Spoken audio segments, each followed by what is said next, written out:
So welcome to this introduction video of Polydome, which is our one-click HDRI setup solution for Blender, which you can purchase on superhivemarket.com. With Polydome, you can easily set up a complex HDRI dome setup, quickly test out and exchange HDRIs using either the asset browser or simple drag and drop from your hard drive, seamlessly switch between Cycles and EEVEE with almost identical results and true real-time performance, and quickly add procedural water puddles to your floor plane that help to integrate your assets into the environment. We offer full support for the Polyhaven asset library so that you can download HDRIs directly and change resolution, and like this achieve really realistic floor shading with automated bump and reflection effects. We have a system for automated floor calibration to ensure a seamless transition between floor and HDRI dome, and also offer an invisible mode for more clean and reduced studio lighting style setups that remain fully customizable. Additionally, we also implemented a cubic projection mode for smaller scale interior HDRIs and offer access to powerful color adjustments and post effects to finalize your images. So all of this and more you can find in Polydome for Blender, which you can find on superhivemarket.com.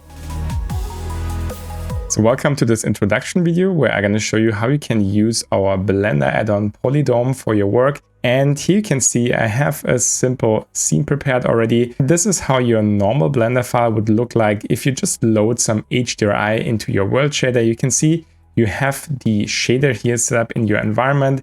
It's being used for lighting, but the problem is that your object here, they don't really look integrated at all in your scene because it's just floating somewhere in space.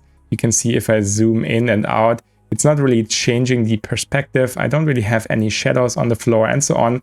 So all in all, this kind of method works not really nice in order to really integrate some objects into an HDRI environment. So Polydome will automate all of the steps required to build some realistic HDRI dome environment. And if you followed my YouTube channel for a while, you probably remember a video that I posted about how to set up some perfect dome in Blender. And Polydome is based on these same principles outlined in this video. So Polydome lives in the N panel here of your 3D view. You can see once you have Polydome installed, you will have here access to this Polydome category. And now you can just enable Polydome. And once you did this, you can see something immediately changed. So instead of this infinitely far away light source, we now have here a nice HDRI dome environment. And as you can see, we have a realistic shadow here on the floor with very deep contact shadows. And we can see that we have this correct perspective behavior now if we zoom in and out with the camera. And as you can see, we have now here this nice dome environment that's set up here for us completely automatically just with the click of a simple button. So now let's maximize our viewport because we actually don't really need the sidebar anymore. Everything we need is housed here, very accessible in the N panel, and we made the whole user interface as easy and accessible as possible. We have these small categories here that you can collapse so that you can get even more space in your 3D view. So at the moment we're using Cycles, as you can see with this noisy pattern that appears here whenever I'm changing my view. But our main priority was to also enable everything that we do here in Polydome also for EEVEE. So that's why we can offer a seamless switch between both render engines. And let me now switch over to EEVEE. And you can see we get pretty much the same result. And now I can just move around here in my scene and I get pretty much instant feedback without this noisy pattern that first has to clear up. So our recommended workflow is to basically use EEVEE first for your general setup. And then once you do your final rendering, you can then switch over to Cycles to just get all of the path tracing beauty and perfection. So for the majority of this tutorial, I'm going to be using EEVEE just because we will have instant feedback. You can more easily understand what's happening when we use all of those different sliders in here because there's not this noisy pattern that first has to clear up. But just that you know, you can always switch seamlessly between Cycles and EEVEE with just clicking these two different buttons up here. However, for EEVEE to look equally nice as Cycles, we have to set up some basic settings here in our EEVEE render settings. And for this, let's just switch this one to EEVEE shortly. And now we make sure that the shadow option here, of course, is on because otherwise we don't really have any shadows at all. Let's also enable here this ray tracing option. So once I enable this, you can see we have much nicer here, these kind of contact shadows under the car. So make sure to enable those. We also want to make sure to use denoising and fast GI approximation. And then another important feature here is hidden under this screen tracing section. And here for this thickness value, just make sure to use a high enough value, because by default, I think that's set to something like 30 or 40 centimeters. You can see that now we don't really get these kind of nice contact shadows here under our car. So we just need to make sure that depending on the scene, you will increase this value here. And I think in this scene here, let's use a value of 2 meters, for example, to just make sure that we get these nice contact shadows here under the car, and we get a much more nice and realistic result. So for this value, you have to play around a little bit and see whatever works best in your scene. And finally, as a last step, you also need to go to your world shader and just make sure that here under settings, the shadow option is enabled, because if this is off, then EEVEE won't calculate a shadow from the HDRI itself. So just make sure that the shadow section here is also on. And also, of course, that, as I mentioned before, the shadow section in the render settings is also enabled, because both of those work hand in hand. So if you set up all of those settings here correctly for EEVEE, you should see a very similar result between both render engines. Let's now test this. Let's go back to Cycles, and now let's go back in our render view. And you can see that now in Cycles and EEVEE, we get pretty much similar results. So now that we have these important technicalities out of the way, we can focus on our first section here, and this gives us the basic settings here for our dome. And let's explore what we can do with this now. So the first slider here is the scale slider, and this unsurprisingly adjusts the scaling here of your dome. And this kind of works exponentially, so you can go to really small scales and also super huge scales. At some point, you're gonna get problems with your viewport clipping even, so you might need to adjust that in order to make that work correctly. But in our case, let's choose a scaling of 1, because I think that's suitable for the scene, but you can choose pretty much any scaling that you need. And now that we set our scaling, we can now choose a different rotation. And this rotates, of course, the whole dome around. And as you notice, we have a strong sun here in the scene. And this also then affects here the specular on the floor. It also affects the shadow, the specular on the car, and so on. So you can choose a nice position that really fits your view in order to make your model look as nice as possible. So the next two settings, projection height and projection stretch, deal with the projection of the HDRI on our environment in here. And I will show you what this is doing. You can see this one is basically defining the projection height, as the name suggests. And you make sure that it's not too low, so that basically the floor will get these kind of like ugly stretchings. You need to always play around with this depending on your HDRI.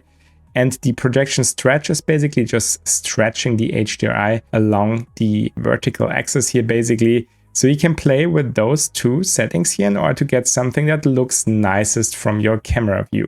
So the best approach is to just go inside your dome environment, and let's go in, for example, this view in here.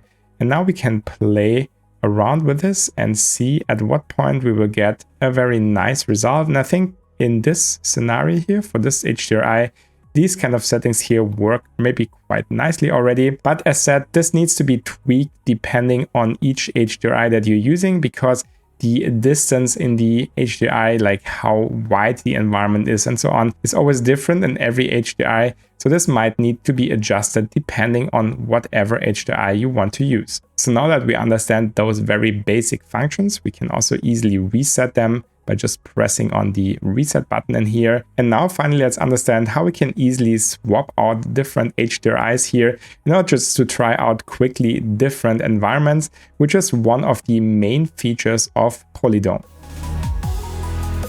So for Polydome, we want to make it as easy as possible to switch out different HDRIs so that you can quickly iterate and see which HDRI works best with your scene. We offer various options for this. So the first option is to use the asset browser, and this is also the recommended option because I think this is really by far the easiest option. And here on the left hand side, I opened Blender's native asset browser, and here we can find different HDRIs. And let's focus, for example, on Polyhaven, because I think this is an asset library that most Blender users have installed. And we made sure to really integrate Polyhaven here as good as possible. Let's check out here those outdoor HDRI first and see how we can use them. So now with the asset library, it's as simple as just clicking and dragging an HDRI directly in your 3D viewport. And you can see you can immediately test out different HDRI without any kind of waiting time. You can just quickly swap and iterate through them and see exactly what kind of HDRI here can fit your use case. So once you swap out different HDRIs, you will also notice that the thumbnail here in the Polydome menu will update. It will always show the HDRI that you're using currently. It will also show the name of the HDRI. And then also if we're using HDRIs from Polyhaven and you have the Polyhaven asset library installed, then we also offer here access to the different resolutions of the HDRI. By default, it always loads the 1K version. That's why, as you can see, the quality is not very good by default, but you can quickly change that and either download a version. So now let's download, for example, the 16K version, and it will take a moment to download this, which I'm gonna speed up now. And now, as you can see, we have much higher resolution here on our HDRI. We can also quickly switch back to our 1K version. And now you can see we have this much more blurry appearance. You can switch to our already downloaded 8K version. And as you can see, now we're using the 8K version here. You will also notice that next to our thumbnail, we have these two handy buttons in here, which when using the asset library allows us to cycle between selected HDRIs. So let's select the one that we have now. Let's select this desert one, and let's select, for example, the other desert in here, and then maybe the one with the green grass field in here. So I have now in total 4 different HDRIs selected just by control left clicking on them. And now I can just cycle between those exact 4 selected HDRIs. So now we're in the desert, now we're the other desert, and the next one will be the grass field. And I can quickly now cycle between those 4 different HDRIs and just see which of them fit best for my use case. So in case you don't have any asset library installed containing HDRIs, that's also not a problem. We also support that you can drag directly from the Explorer, for example, in your viewport. So let's just choose this HDRI and drag it inside here. You can see this also immediately updates. You will see that once I press now those buttons in here, it will now just select the next HDRI in the folder. You can quickly switch between them just by pressing here on these 2 buttons in here. You can also notice that I have here these 3 HDRIs, which are the same. The only thing that changed is the resolution. So once I drag in the small resolution, you can see we have now also access to the dropdown where I can switch the different resolutions. So I can choose, for example, here 8K resolution. And then once I do this, it will load the 8K version of this texture.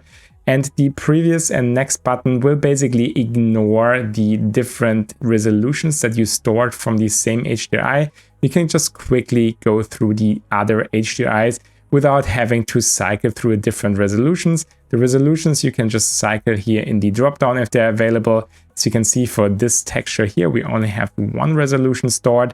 That's why in this dropdown here, you also can't really choose any other kind of resolutions. Also, additionally, as a last option, if you don't want to drag and drop them directly in your viewport, you can also manually load any kind of HDRI and just loading them here through Blender's file browser directly. Like this, are also able to load directly the HDRI that you want to. So you might have noticed already that whenever loading new HDRIs, this Calibrate floor button here lights up. And the reason for that and what this fixes, we will kind of check out in the next section. So you might have noticed that whenever you load a new HDRI on Polydome, this Calibrate floor button here will light up, which means that you should calibrate your floor again. So what exactly does that mean? You can see in this example here, we have actually a very nice floor calibration already. We wouldn't really need to calibrate that because you can see we have a very nice and smooth transition between the floor and the rest of the dome. But here, for example, let's choose this HDRI here. You can see that the floor here has this kind of bluish tinting and it's not really transitioning very smoothly into the rest of the dome. So in these kind of cases, you might want to calibrate your floor here. And in order to do that, it's very simple. You just need to press this button. You will see the recalibration is happening. And once that's finished, you can see that now the floor has been automatically calibrated, and we can see that we now have a completely perfect and seamless transition between the floor plane and the rest of the dome. Now if I load another HDRI, let's see for example this one, you can see that in this case we also definitely have to recalibrate our floor, because as you can see the floor has this kind of yellow tint and it's not really transitioning smoothly into the horizon, so we have to recalibrate this. And once that's done, you can see that now you have a perfect and smooth transition here between floor and the rest of the dome. So for convenience, you can also enable auto calibrate, and then whenever you load a new HDRI, it will automatically calibrate that as soon as you load it in, so that your floor immediately looks correct for every HDRI that you use. But in order to quickly check out different HDRIs, I would disable this and then just calibrate it once you've found the HDRI that you want to have in order to get the perfect floor then in this case. So the reason why we do the calibration here of the floor plane is that we can use a principled BSDF shader here for the floor. And by this way we get the correct shadow intensity and also nice occlusion effects. But additionally it also allows us here to add some special effects on our floor plane. And the floor shading we can do here in the floor section of Polydome. So let's first enable some reflections. You can see now we have some reflections which are appearing here on the floor plane already. Of course, at the moment we're in EEVEE, so we're dealing with screen-spaced reflection. And if you have this super crisp reflection, it might not look correct in EEVEE if you check in detail.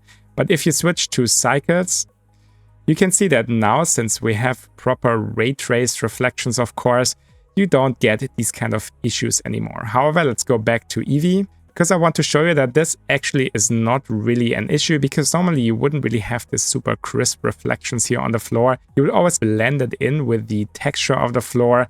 And in this case here, let's enable some bump mapping. So you can see as soon as we do this, we can kind of feel here the texture of our floor. Let's just make this even a little bit more.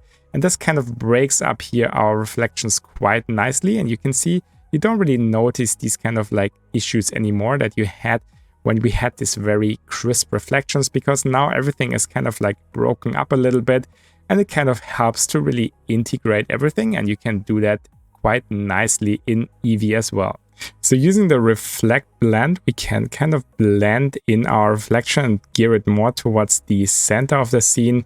And like this, you can see we just have these kind of like really subtle reflections now. Let's also increase the roughness to blend it in even further. And now we can also increase maybe the bump mapping to just have this kind of like really subtle reflections here, which are moving. Let's just decrease the blend a little bit. So we can see we have these kind of like nice and subtle reflections which are happening here on the floor plane. Let's check that in Cycles now. And in Cycles, this looks also quite nice. You can see you have these kind of nice big specular highlights here. And it kind of gives the floor an overall texture which you can really feel, and just makes the car here look much more integrated in the scene here right now. So now after we added these nice specular reflections and bump effects here on our floor plane, we can add even nicer effects, and those would be the water puddles. So let's open the category for this. You can see there's just this slider. Let's just increase the slider. And as soon as we do this, we can see we have these really nice water puddles here appear on our floor plane. And we also have way more parameters that also appear. So you can see we're now in EEVEE, and even there it looks really, really photorealistic already. And it really helps to bring all of the scene here much more alive, and to really integrate our car into this environment very, very nicely. So now let's test out here the different settings. With the seat slider, you can move your puddles around in the scene and place them in a way that fits your overall scene. So you can really see this here as a randomized slider basically. And then we also have the size slider, where you can make the water puddles much smaller or bigger depending on the need for your scene. And you can see at the moment we really have these very nice effects here, that the water puddles blend in here with the texture of our floor plane. It follows the bump mapping here of the floor plane. By this, it looks way more integrated. If you don't really like this, you can also disable this by just reducing here the detail slider. You can see that by this way, you have this really crisp and sharp outlines here, which normally don't really look nice, but you have the option here to play with this and to kind of like grow in and grow out your water puddles. And like this, I think you have a lot of control for them. You also have the control for the wetness and water size.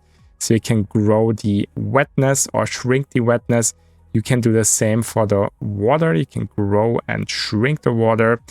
And like this, really tune them in how you need them. Additionally, we have the water bump, where you can have some bump effects here on the water puddles. As you can see, you can break up here the reflections like this. And then lastly, we just have this wetness darken, how we can make the wetness here more dark, how we can make the water here more dark, to just tune it in to exactly the brightness that you need. So those would be the water puddles here for Polydome, and I think they are a really nice addition to make your objects blend really nicely here with your HDRIs and can get some really nice and breathtaking results. So here we have another scene, and so far we checked out the section here for dome, floor and puddles. So let's close them now, because I want to focus here on the color section, and let's explore what we can do with this. So we built in basic color adjustments directly into Polydome so that you can tweak everything here directly from the tool itself. Let's test out here the exposure adjustments. For example, we can go down with the exposure or make it brighter. We can do the same thing for the gamma. We can increase the contrast or decrease the contrast. We can increase the saturation or also decrease that. And also we can only decrease the saturation for the HDRIs. Let's just decrease the saturation here. You can see our car is still colorful, while the whole HDRI here is completely desaturated. And you can also notice that once we desaturate the HDRI, we technically have to also recalibrate our floor. In our case, we don't really do that, because actually we can see it transitions here quite nicely, but technically it warns you that you have to recalibrate your floor again. We can also bump up the saturation so that our car here stands out even more compared to this desaturated background. So that's something that you can do right away in here. And you can also change the warmth here, or the white balance of the shot. You can make it more warm or more coolish. And the same thing here for the tinting. You can get this kind of greenish tinting or this kind of magenta tinting. And lastly, we also have here a nice vignette, which helps to kind of darken here the corners of our image. And we can also brighten them if we dial it in the other direction. So those are here some basic color adjustments, and you can get different kind of looks here quite easily by just playing with them and get exactly the result that you want to achieve. So you might have noticed that there's also another option here, the background option. And this is important if we use the so-called invisible mode. So let me just enable this. And you can see that once we enabled the invisible mode, our HDRI itself is not visible anymore. And we just have this kind of like rather clean appearance where we don't really focus on the HDRI itself, but we can focus solely here on our asset. So at the moment, you can see we also still have access to the water puddles and some floor effects here like bump mapping and reflection. But if we want to, we can also fully disable this for a fully clean look. So let's go in and reduce the reflection. Let's reduce the bump, and then let's also reduce here the water puddles. And like this, you can see we have this perfect clear appearance now with just this background color. We can choose a different background color and just choose whatever color we want to show in here. And also we still have full access to all of our color adjustments. So we can add here a vignette effect, for example. We can add a little bit of tinting. We can add a bit of white balance, and we can also reduce our saturation, exposure, gamma, and so on to just get exactly the type of look that we want to achieve. So the idea of this invisible mode is that you have your object here directly in a clean environment, and this is very suitable for maybe product lighting, studio lighting, and so on. then you can quickly just try out different HDRIs and then test out different kind of lighting setups to just see which one fits your object here the best. So let's try out a different HDRI. And you can see how fast it is to just try out a different type of environments and then see how your object here behaves in them. So far we used Polydome mainly here for this larger scale exterior HDRIs. And that's also what Polydome is basically built for, because in these kind of situations you will get the best results. But oftentimes you also want to use some interior HDRIs. And then this kind of like dome projection might not give you the best solution. So let me just try out some interior HDRI. And you can see that this doesn't really work as well anymore, because if we now go inside our dome, you can see that the cubic shape here of the room doesn't really project very nicely on this kind of spherical dome. So we might want to choose a different type of projection. And luckily Polydome also offers a secondary projection style, which is the cubic projection. So once we enable this and we go inside here our room, you can see this now works much nicer, because now we're basically projecting this cubic room onto a cubic geometry. Like this you will get much nicer and more realistic results in here. So you will notice that once we're in this cubic projection mode, we have slightly different controls here for our dome. And there are two different modes. We can either use controllers. Once we do this, you can see that we have these controllers here around our cubic room. There's also one for the floor, under the floor. And you can then select these controllers and basically just move them around and basically just shape your room like this. And you can do this for all the different walls in here. So this is quite handy way to control here the size of the room. If you disable this, you have also access to the size of the room by just playing with those sliders in here. So we have for both walls, basically for both opposing walls, we always have these two sliders in here. So for example, you can change the distance here, you can change the distance on the other side, and then Y would be the distance for these two walls in here.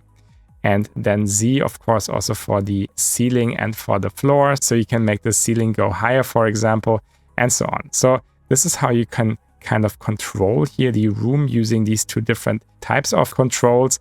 And also you need to make sure to align the room first. And for this, we will use the projection rotation. So you can see in this case, for example, it wouldn't really work. So you just find some angle where the walls basically align here with the walls of our cube. So I think in this case, let's use something like this in here.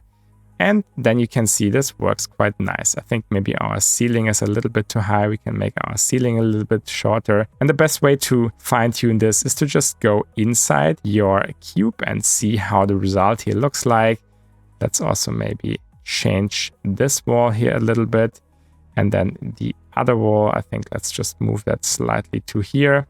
And then maybe the back wall, we can also move that a little bit further, play around with this until we get exactly the kind of result that we want to achieve. So you can see using this way is much more suitable to just have an interior HDRI that has a more cubic shape here mapped correctly with Polydome.